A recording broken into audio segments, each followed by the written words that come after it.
Invasi Rusia ke Ukraina telah memasuki hari keempat, lalu sampai kapan perang kedua negara akan berlangsung?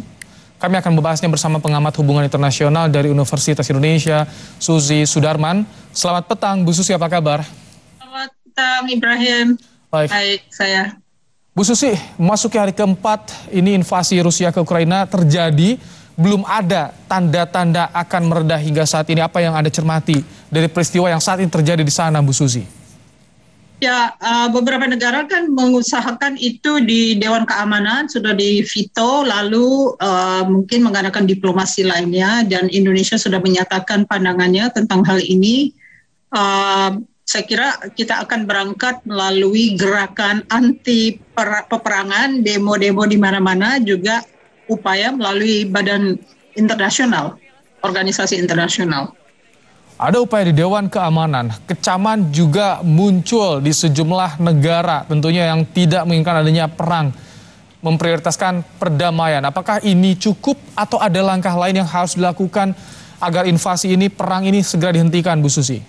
Kalau bisa ada gerakan solidaritas dari masyarakat sipil ya, karena itu juga mendorong prioritas agar tindakan-tindakan peperangan ini segera dihentikan agar korban tidak banyak jatuh ya, karena kelihatannya tidak bisa dikendala apa yang diinginkan Putin untuk merebut seluruh Ukraina demi kepentingan Rusia. Tapi hingga kini ternyata jika kita simak dari pemberitaan juga, Bu Susi, Ukraina masih kuat bisa mempertahankan kedaulatannya. Kiev masih berada di bawah pemerintahan Ukraina, tidak jatuh. Apa yang Anda lihat di sini? Ada masalah koordinasi. Kalau saya nonton dari ahli militer Amerika Serikat, dikatakan koordinasi dari serangan dari berbagai jurus itu akan sulit diupayakan agar sinkron gitu. Jadi mereka menghadapi kendala dalam artian waktu dan koordinasi sehingga tidak bisa menang seketika. Tapi di sisi lain juga Presiden Ukraina berkeluh kesah, Bu Susi, soal merasa ditinggalkan, merasa sendirian menghadapi Rusia dalam hal ini.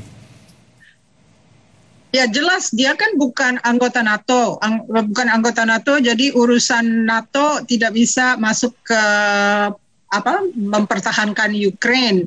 Dan juga itu ada kaitannya lebih lanjut bahwa mungkin karakter Slavik ya, atau karakter wilayah tersebut sama sekali tidak ada pendekatan yang luas kepada adik kuasa yang berada di sebelahnya.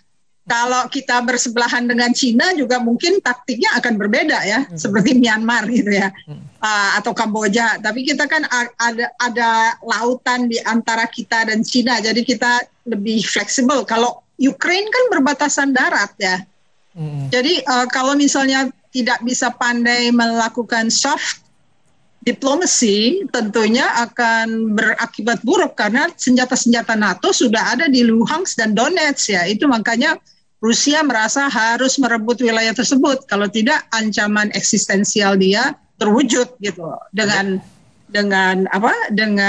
adanya senjata-senjata tersebut dan koordinasi antara pasukan-pasukan Ukraine dengan NATO.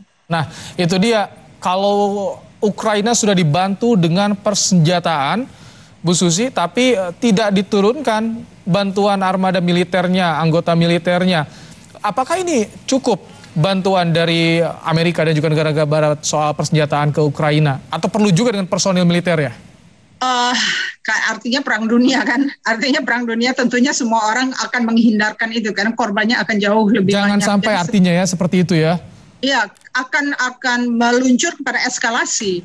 Sekarang ini kita harapkan bahwa koordinasi itu lemah di antara berbagai jurus Rusia yang mungkin dengan pertahanan di dalam negeri dari rakyat Ukraina sendiri dengan Molotov cocktail dan sebagainya itu bisa menahan sedikit laju perebutan wilayah ini.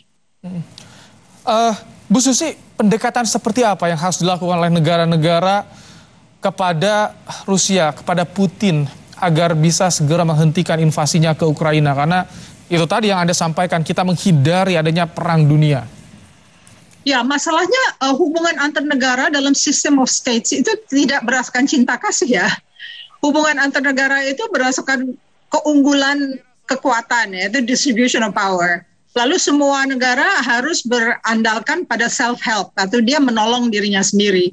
Nah sekarang masalahnya dalam kajian ini kita harus melihat kondisi yang menyerang itu sedang naik daun. Dia banyak uangnya, dia menjadi kekuatan, dan dua kekuatan ini yaitu Cina dan Rusia menginginkan satu tatanan arsitektur pertahanan dunia yang berbeda dari adanya keunggulan Amerika Serikat untuk menjaga arsitektur tersebut. Jadi masalahnya mereka tidak tinggal diam, tapi Amerika juga tidak tinggal diam. Jadi sekarang masalahnya hanya adu kekuatan saja. Tapi kalau adu kekuatan itu menghasilkan korban di kalangan sipil, ya sebetulnya itu sangat melanggar hak asasi manusia kalau menurut saya. Bu Susi, singkat saja, bagaimana dengan sanksi yang sudah mulai banyak diberikan kepada Putin, kepada Rusia? Apakah ini cukup untuk bisa meredakan ketegangan di sana? Nah, ini masalahnya Cina ya. Cina mempunyai kemampuan teknologi. Jadi SWIFT yang dihajar ke bank-bank Rusia baru saja diumumkan. SWIFT itu akan tidak memungkinkan Rusia untuk mengadakan transaksi bank.